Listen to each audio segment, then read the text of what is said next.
할렐루야. 하나님의 은혜 가운데 우리 신성교회 여름 사역이 잘 마쳐졌습니다. 하나님께 영광의 박수 올려드리도록 하겠습니다. 우리 성경학교로 수련회로 제가 같이 이렇게 참관을 했었는데요. 너무 열정적으로 우리 학생들을 섬겨주시고 또 학생들을 위해서 열심히 요리해 주시고 사랑해 주시고 그 마음에 너무나 감동을 많이 받았습니다. 분명히 우리들의 사랑이 우리 학생들의 마음속에 깊이 뿌리 내릴 줄 믿습니다. 다음 세대 사역만큼 보람되면서도요, 우리 마음대로 안 되는 것이 없는 것 같습니다. 우리가 자녀를 기르는 게 그렇지 않습니까? 자녀를 기를 때는 다들 거창한 계획들을 가지고 있습니다. 근데 길러가면서 점점 하나하나 둘씩 포기하게 됩니다. 아, 그래, 서울대, 그래, 서울에 있는데, 그래, S자로 시작하는 대학교, 점점점 마음이 내려지지 않습니까? 자녀들만큼 내 마음대로 되는 것이 없는 것 같습니다. 제가 처음으로 목회 사역을 시작했을 때 그때 부서가 유치부였습니다. 그때 유치부에서 예배를 드리면 한 70명이 바글바글 예배를 드렸었는데요. 앞에 앉아서 예배를 잘 듣는 친구들도 있었지만 뒷자리에서 거의 뒹굴뒹굴하면서 예배에 있는 듯 없는 듯, 몸은 있는데 영혼은 어딘가에 흘러간 그런 아이들도 있었습니다. 그때 저는 좀 교만했습니다. 그 아이들을 보면서 이런 생각을 했습니다. 집에서 어떻게 가르쳤길래 저 아이가 저렇게 행동을 할까? 말은 하지 않았습니다. 그렇게 생각했습니다. 그리고 제가 자식을 낳았습니다. 우리 아이가 예배 드리는 장소로 유아부 때 간 적이 있습니다. 어떤 애가 빙글빙글 돌면서 빙글빙글 뒤에서 굴러다니더라고요. 역시 늘 저런 아이가 있구나 봤더니 제 아이입니다. 어떤 집사님이 그럽니다. 누워있는 모습을 보는데 목사님이랑 똑같이 생겼어요 그러시더라고요. 그런 말은 안 하셔도 좋았을 텐데 자녀만큼 내 마음대로 내 뜻대로 되는 일이 없는 것 같습니다. 그렇지만 우리가 포기할 수 있습니까? 다른 건 포기해도 자식은 포기할 수 없잖아요. 어떻게 해야 됩니까? 끊임없이 그 자녀들을 위해서 기도해야 됩니다. 기도를 언제부터 해야 되냐? 빠르면 빠를수록 그 자녀들을 위해서 기도합니다. 빠르면 빠를수록 좋습니다. 왜냐? 씨앗이 심긴 다음에 자라날 때 그때가 제일 중요합니다. 그때가 생명력이 붙어있기가 가장 어려운 시기입니다. 그때 잘 옆에서 부모가 버팀나무가 되어주고 영양분을 충분히 공급해주면요, 그 다음부터는 이제 쭉쭉 자신의 힘으로 자라나기 시작하는 겁니다. 오늘 말씀에 주님께서는 씨 뿌리는 비유에 대해서 말씀하십니다. 오늘 말씀의 4절을 보니까요, 각 동네 사람들이 예수님께 나왔는데 큰 무리를 이루었다라고 이야기합니다. 이 무리라는 사람들은 예수님을 믿는 사람들입니까? 아니면 안 믿는 사람이라 생각하십니까? 어떻게 생각하세요? 네, 안 믿는 사람에게 가까운 사람들입니다. 예수님의 기적을 봤습니다. 예수님의 소문도 들었습니다. 예수님이 어떠한 분이실까 궁금증으로 나온 사람들입니다. 우리 자녀들이 여름 성경학교 또 수련회에 나왔지만 많은 아이들이요, 예수님 없이 나오는 아이들도 많습니다. 그냥 수련회가 좋으니까 부모님이 보내니까 그렇게 그 자리에 온 학생들도 참 많습니다. 저희 아이들이 아빠가 신성교회 담임 목사님을 굉장히 좋아합니다. 예전에 한번 말씀드렸죠. 근데 제가 아이들과 대화하면서 깜짝 놀랐던 적이 있습니다. 너희는 왜 교회를 다니는 거야? 그랬더니 아빠가 목사님이어서 교회를 다니죠 그러더라고요. 그러면 아빠가 스님이었으면 어떡할 뻔했니? 그랬더니 그럼 절에 다녔겠죠 그러시더라고요. 제가 충격을 받았습니다. 이 아이들이 자신의 신앙으로 다니는 것이 아니구나. 부모님의 손에 이끌려서 그냥 기독교 문화로 다니고 있는 것이구나. 무리구나. 제자가 아니구나. 그런 생각을 하게 되었습니다. 그러면 무리로 왔다고 해서 그냥 무리니까 포기하냐? 아닙니다. 예수님께서 씨 뿌리는 비유를 가지고 이제 제자 만들라고 말씀하는 겁니다. 우리 자녀들 교회에 왔으니 그냥 교회 왔다가 재미있게 느끼고 돌아가는 것이 아니라 예수님을 깊이 아는 제자 만들라고 주님께서 말씀하시는 겁니다. 오늘 다음 세대 이 사역 보고회가 제자를 만드는 첫걸음이 되기 원합니다. 우리의 사역은 다 끝났지만 이제 제자 만드는 사역은 시작인 복된 일들이 되기를 원합니다. 어떻게 하면 우리 자녀들을 제자 만들 수 있을까요? 아동을 양육하고 기를 때는요, 아동 발달 연령에 따라 맞는 교육을 해주는 것이 필요합니다. 예전에는 그런 거 몰랐습니다. 그냥 자녀를 키우면 된다라고 생각했지만 그렇지 않습니다. 아동의 연령에 따라 다 생각하고 느끼고 배우는 것이 다릅니다. 그래서 그 연령을 잘 이해하고 가르치는 것이 필요합니다. 유아부 아이들, 이 아이들은 어떤 아이들일 것 같습니까? 이 아이들은요, 이제 막 모든 신경들이 만들어지는 아이들입니다. 그러니까 신경은 이미 있는데 이것을 사용해 본 경험이 없습니다. 그래서 이것을 이제 막 사용하기 시작하는 그런 단계입니다.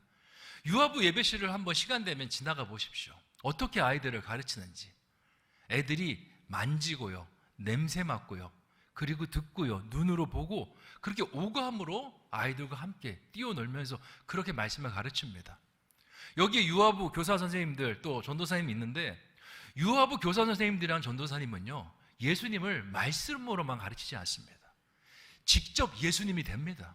예수님처럼 이렇게 옷도 하고요, 변신도 하고 목소리도 베드로야 이렇게 해줘야지 아이들이 듣습니다. 그런 연령대 아이들입니다. 또 부모와 이 유착이요, 쉽게 떨어지지 않는 연령층입니다. 그래서 부모들이 대부분 그 자리에 와 있습니다. 그래서 부모와 떨어질 때까지의 훈련들을 그 시간 안에서 굉장히 많이 합니다. 예전에 제가 우리 교회에서는 많이 못 봤는데, 예전에 교회에서는요, 유아부실에서 숨바꼭질하는 부모님들이 얼마나 많은지 모릅니다. 아이가 예배 드립니다. 슬금슬금 뒤로 갑니다. 그리고는 문 틈에서 아이를 보고 있습니다. 왜 보고 있습니까? 갑자기 엄마를 찾으면 엄마가 짠하고 나타나려고. 그러다가 이제 엄마를 찾지 않으면 그때부터 이제 분리가 되는 겁니다. 그런 부모님들이 굉장히 많습니다. 유아들은 그런 시기입니다. 그래서 하나님에 대해서 느끼게 해주고, 말씀에 대해서 느끼게 해주고, 예수님이 어떤 분이신지 실제적으로 연기도 하고 이러면서 오감적으로 아이들에게 설명을 해줘야 이해할 수 있는 시기입니다. 근데 사실 교육이 많이 되는 건 아닙니다. 그 시기 때는 교회 와서 좋은 느낌만 가져가는 그러한 시기입니다. 그 다음 부서가 뭡니까? 유아부 다음에 유치부, 맞죠? 유치부죠. 요 나이는 5세부터 7세 아이들인데 이제 부모와 분리가 좀 되는 연령층입니다. 나름대로 의사 표현도 되고요, 인지 능력도 갖춰지는 시기입니다. 이때에는 하나님의 복음의 말씀을요, 이미지화해서 설명하는 것이 굉장히 중요한 시기입니다. 예수님은 따뜻한 분이야. 예수님은 사랑이 많은 분이야. 그리고 예수님을 그릴 때 예수님의 얼굴을 조각으로 그리지 않습니다. 둥글둥글하게 그립니다. 여러분, 그 아이들이 뽀로로 드라마, 그거 만화 영화 왜 좋아하는 줄 아십니까? 뽀로로에 이 에디라고 해서 뭐 이렇게 뾰족하게 생긴 친구들은요, 손주들 보면 안 좋아합니다. 포비라고 해서 둥그렇거나 뽀로로처럼 둥근 캐릭을 좋아해요. 왜 그러냐면 아이들은 그런 캐릭터가 따뜻하다라는 이미지를 갖고 있기 때문에 그렇습니다. 그래서 이 시기에는 따뜻한 예수 그리스도, 교회도 둥글둥글하게 따뜻하게, 그리고 선생님들도 많이 안아주면서 이제 하나님을 알아가는 그러한 시기입니다. 근데 이 시기도 아직 아이들이 많이 발전된 게 아니어서 이미지와 느낌을 주는, 그리고 주로 이제 아이들을 케어하는 보육에 맞춰져 있는 그러한 시기입니다. 근데 이때 가졌던 이미지가 굉장히 중요합니다. 이때 따뜻한 느낌을 많이 가지면요, 평생 교회가 따뜻한 곳, 나를 사랑해 주는 곳으로 많이 인식할 수 있어요. 저는 우리 성도님들이 교사로 많이 지원을 하셨으면 좋겠습니다. 목사님, 저는 성경에 대해서 많이 알지 못하는데요. 그러면요, 좀 나이가 어린 연령층으로 가시면 됩니다. 안아주고 또 이렇게 쓰다듬어주고 사랑해주면요, 그 아이들이 그걸 예수님으로 느끼고 하나님으로 느낍니다. 그런 시기입니다. 이제 그렇게 올라가서 이제 그 다음 부서가 뭡니까? 꿈나무 동산, 초등. 이때부터는요, 교회 생활이 굉장히 재밌어지기 시작합니다. 지적 수준이 향상이 되고 제대로 된 교육이 일어납니다. 특히 1, 2학년 같은 경우는 이제 세상적인 가치관을 배우기 시작하는데, 크리스찬 가치관을 같이 배우기 시작하면요, 세상의 가치관이 진리이듯이 크리스찬 가치관도 진리인 것처럼 받아들이기 시작합니다. 그러니까 조기 교육이 굉장히 필요한 겁니다. 예수님은 하나님의 아들이야 하면요, 1학년 애들이 받아들이는 거 3학년 애들이 받아들이는 게 다릅니다. 1학년 애들은요, 진짜처럼 받아들입니다. 그리고 교회에서 이번에 특별 새벽 기도 하니까 어린이 아이들까지 다 나와야 된다. 1학년 애들이요, 그 말씀을 철떡까지 지킵니다. 엄마, 이번에 특별 새벽 기도니까 가야지. 그렇게 끌고 가는 애들도요, 1학년 애들입니다. 하나님의 말씀과 세상의 말씀을 동시에 배우면서 둘 사이에 전부 진리라고 받아들이는 나이가 바로 1, 2학년입니다. 그리고 3, 4학년으로 올라가면요, 이 지식에다가 플러스 되는 게 있습니다. 사회성입니다. 사회성, 사교성. 친구들과 있는 것이 재밌어집니다. 친구들과 신앙생활하는 게 재밌고, 친구들 때문에 교회에 나오는 친구들이 생겨나기 시작하는 것이 이 연령층입니다. 그리고 5, 6학년 올라가면요, 클라이막스입니다. 이제 완전 친구와 끈끈하게 돼서 어쩌면 친구가 없으면요, 교회에 나오는 것이 조금 힘들어지는 시기가 5, 6학년 시기입니다. 하지만 교회 생활 안에서 친구들과 지내는 것도 너무 좋고, 또 말씀도 이제 내가 어느 정도 무르익어서 하나님을 만날 수 있는 시기로 변환되는 시기가 바로 언제냐? 5, 6학년 시기입니다. 그리고 중등부 올라가서 사춘기 겪기 전까지 하나님을 영적으로 만날 수 있는 좋은 옥토의 시기를 경험하게 됩니다. 그런데 이제 중2 넘어가면 좀 힘들어요. 중2가 다 어떤 연령인지 다 아시죠? 네, 병이 있습니다. 중2병이라고. 제가 전에 교회에서 청소년 사역을 할 때 고등부 예배는 들어갔지만 중등부 예배는 들어가기 싫어했습니다. 왜냐? 고등부 예배 들어가서, 자, 우리 학생들, 우리 이제 피곤하지만 우리 좌우에 있는 분들과 한번 인사하세요 하면 고등부 애들은요, 좀 불만이지만 그냥 인사하는 신용을 합니다. 이렇게. 근데 중등부 애들 어떻게 하는지 아세요? 우리 중등부 친구들, 좌우에 있는 친구들과 한번 인사했으면 좋겠습니다 하면, 제가 보는데 막 이렇게 제 정신 건강을 위해서 여긴 들어오지 말아야겠다, 이런 느낌까지 가질 정도로, 네, 왠지 슬프고요, 어둡고요, 습하고요, 약간 그런 느낌이었습니다. 네. 근데 이 시기 동안 하나님을 인격적으로 만날 수 있는 시기로 접어들어요. 왜냐? 사춘기를 경험하잖아요. 사춘기에 아이들이 부모님에게 반항하고 이런 거 있잖아요. 이거 전혀 나쁜 것이 아닙니다. 이제 가치관을 부모의 가치관으로서 내 가치관으로 정립하는 시기예요. 왜 그러냐? 우리 자녀들은 이름도, 그리고 삶의 어떤 옳고 그름도요, 자기가 결정한 것이 아무것도 없습니다. 한인욱이라는 이름, 제가 어렸을 때 제가 원해서 얻은 이름이 아니에요. 부모님이 붙여주셨습니다. 그리고 이거 해야 돼, 저거 해야 돼, 다 부모님이 이렇게 하라고 저렇게 하라고 말씀하셔서 하는 거예요. 내가 결정하는 거 하나도 없습니다. 그래서 사춘기 들어오면서 나는 누구지? 나는 부모님의 그냥 분신인가? 아바타인가? 라는 생각을 하면서 이제 부모님의 정보를 거부하는 거예요. 내가 한번 생각해 볼게요. 엄마가 이렇게 하는 게 맞지만 내가 한번 생각해 보고 내가 결정할게 하면서 부모님의 이야기들을 거부하기 시작하는 거예요. 그때는요, 부모님들이 좀 스페이스를 좀 주셔야 돼요. 기다려 주셔야 돼요. 근데 부모님들이 그걸 기다리지 못합니다. 막 뭐라고 해요. 내가 얘기한 대로 하는 게 맞췄잖아. 중학생 애들이 그러더라고요. 우리 엄마는 예언자라고. 그래서 왜 예언자 했더니 제가 뭔 실수를 하면 내 그럴 줄 알았다, 내 그럴 줄 알았다라고 그렇게 이야기하신다라는 겁니다. 기다려주질 못해요.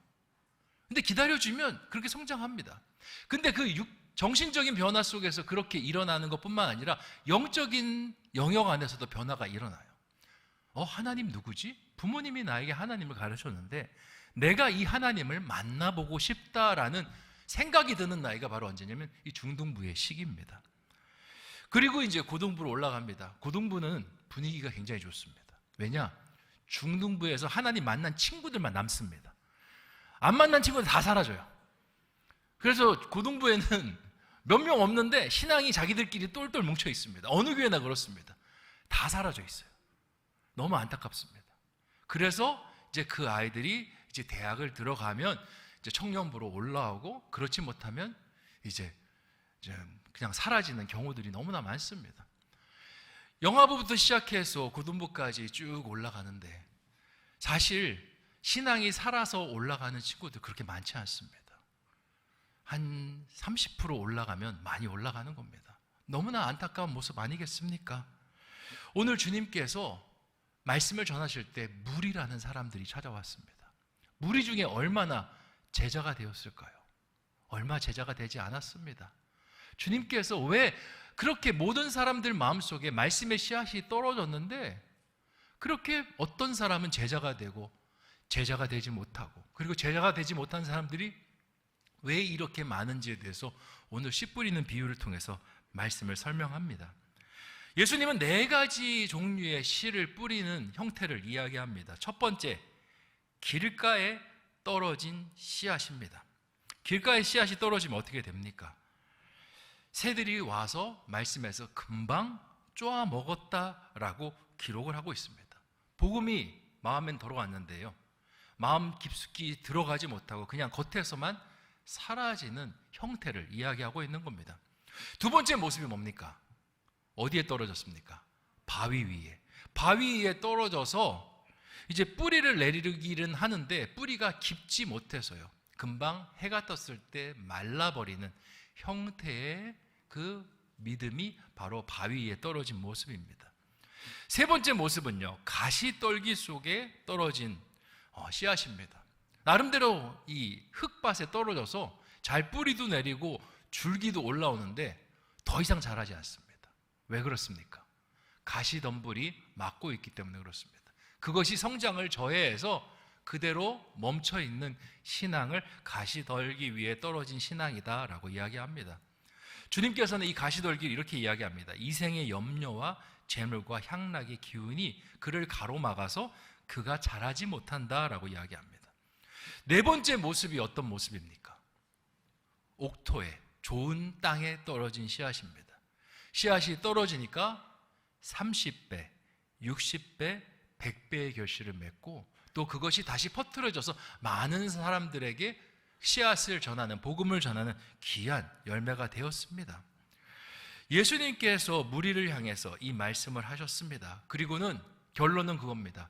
너희가 마음을 옥토와 같이 하지 못하면 너희가 진정 제자가 될 수가 없다라고 말씀하셨습니다. 그래서 복음을 잘 받아들이고 잘 자랄 수 있는 그 마음의 자세를 견지하라라고 말씀하셨는데요, 저는 이것을 조금 더 다르게 해석합니다. 저는 이것을 연령으로 조금 더 해석해 보고 싶습니다. 저는 길가에 떨어졌다라는 건요, 장년을 훨씬 넘은 노년과 가까운 사람의 모습에 복음이 떨어진 것이 아닌가라는 생각을 합니다. 우리가 나이가 들면요, 잘 안 바뀌는 것이 있습니다. 지금까지 살아온 삶의 방식과 생각이요, 예전과 다르게 잘 안 바뀝니다.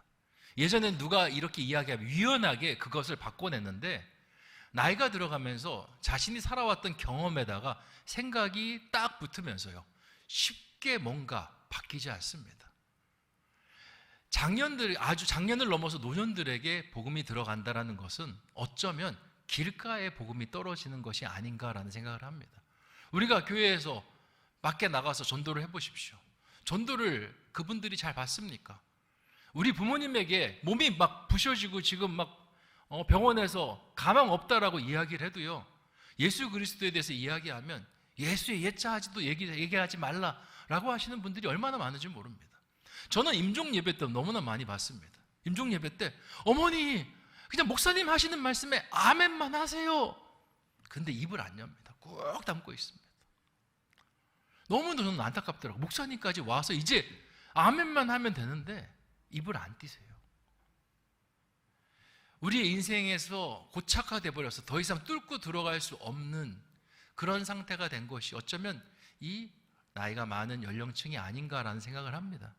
그리고 그 다음에 바위에 떨어진 것, 장년들이 아닌가라는 생각을 합니다. 장년들 유연성도 있습니다. 나름대로 받아들일 수 있는데 또 나름대로 인생에서 또 사회적으로 좋은 위치에 있고 할 수 있는 능력이 많다 보니까요, 자기 안에 믿는 어떤 반석들이 있습니다. 그 반석이 쉽게 깨어지지 않습니다. 복음이 들어와서 복음 좋은 건데 한번 받아들여 볼까 해서 나름대로 뿌리는 내리지만요, 깊게 들어가지 않습니다. 그래서 이 장년 연령층도요, 복음을 전해서 제자 만든다라는 것이 여간 어려운 일이 아닙니다. 그 다음 연령층이 뭐냐? 청년과 청소년입니다. 이들은 그래도 순수합니다. 복음을 전하면 복음을 잘 받아들입니다. 근데 문제가 있습니다. 세상을 압니다. 세상이 어떤 곳인가?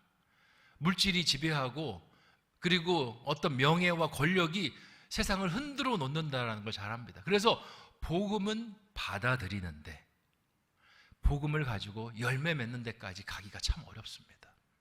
우리 젊은 자녀들과 한번 이야기해 보십시오. 교회도 열심히 나오고 다 열심히 하는데 엄마하고 아빠하고 꼭 갈리는 포인트가 있습니다. 믿음으로 이걸 바라봐야 된다고 하는 면에서는요, 꼭 갈려요. 엄마, 그건 엄마 생각이지. 그거는 믿음만으로는 안 돼. 라고 하는 게 우리 청소년, 청년들의 그런 모습들입니다. 그리고 마지막, 옥토는 어떤 연령층이겠습니까? 네. 아직 마음이 야들야들하고 그리고 받아들일 수 있는 스펀지같이 준비되어 있는 연령층이 그 어린아이들, 초등학생들 연령층이 아닌가 생각이 됩니다. 그들에게는요, 복음이 떨어지면요, 복음이 깊이 들어갑니다. 잘 물만 주고 잘 가꿔주고 햇빛만 잘 쬐어주면요, 거기서 싹이 올라오고 줄기다가 쭉쭉 뻗어 자랍니다.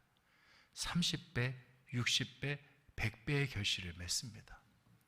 우리가 복음을 전한다고 할 때 어디에다가 복음의 씨앗을 던지는 것이 가장 좋은 결과와 확률을 만들어내겠습니까? 네, 옥토, 어린 자녀들입니다. 저는 이 말씀의 비유가 우리 교회에게 이런 의미로 주시는 말씀이 아닌가라는 생각을 해보았습니다. 지금 어린아이들 교회에 와서 앉아 있습니다. 어른들 불러서 교회에 앉아 있으라 그러면 누가 앉아 있겠습니까? 선물 준다 그래도 요즘은 안 줘요. 길 지나가다가 노방전도 해보신 분들 아시잖아요. 물티슈 좋은 거 준다 그래도요, 안 받습니다. 그냥 쌩하고 지나갑니다. 근데 아이들 어떻습니까? 교회에서 사탕 하나만 준다 그래도 들어와 보려고 하는 것이 아이들의 모습입니다. 그렇게 와서 말씀 듣고 말씀을 진리인 것처럼 받아들여서 교회생활, 신앙생활 시작한 아이들이 얼마나 많습니까? 주님께서 말씀하십니다.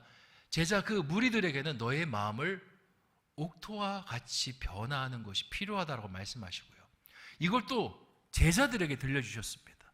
제자들에게 들려주시는 말씀은 무엇입니까? 옥토를 찾아서 말씀을 전하라는 주님의 뜻이 담겨져 있습니다.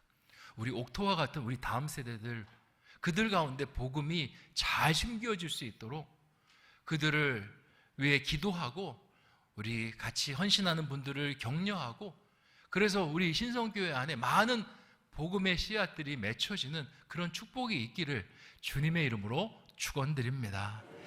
기도하겠습니다. 좋으신 아버지 하나님, 오늘 씨 뿌리는 비유에 대해서 말씀을 같이 나누게 하시니 참으로 감사합니다. 주님께서 4가지 종류의 밭을 보여주셨습니다. 인간의 마음속에 있는 4가지 형태의 복음을 받아들이는 마음을 이야기합니다. 길가, 바위, 가시덤불, 옥토. 우리가 인생을 살아가면서 자꾸 우리의 마음은 길가와 같이 변해갑니다. 세상 속에서 내가 경험한 것 때문에 단단해지고 더 이상 하나님의 복음이 들어갈 수 없는 상태로 변화하기 시작합니다. 좀 젊을 때에는 바위가 안에 박혀 있습니다. 어떻게 할 수 없습니다. 뿌리를 내리고 싶지만 들어가지가 않습니다. 청년들, 청소년들은 복음은 자라나지만 세상을 경험했기 때문에 세상이 얼마나 강하고 그들의 삶 속에 중요한가를 깨닫게 됩니다. 자꾸 복음과 세상 사이에서 흔들거립니다. 아직 세상을 알지 못한 순수한 때묻지 않은 우리 자녀들, 그곳에 복음이 떨어질 때 그 복음은 깊숙한 곳으로 뿌리를 내리는 줄 믿습니다. 뿌리가 잘 마련이 되면 줄기들을 뚫고 나옵니다. 나중에 세상에 가시덤불이 오더라도 그 가시덤불 위로 열매를 내는 멋진 신앙이 될 것입니다. 다음 세대 사역이 바로 그러한 옥토의 사역인 줄 믿습니다.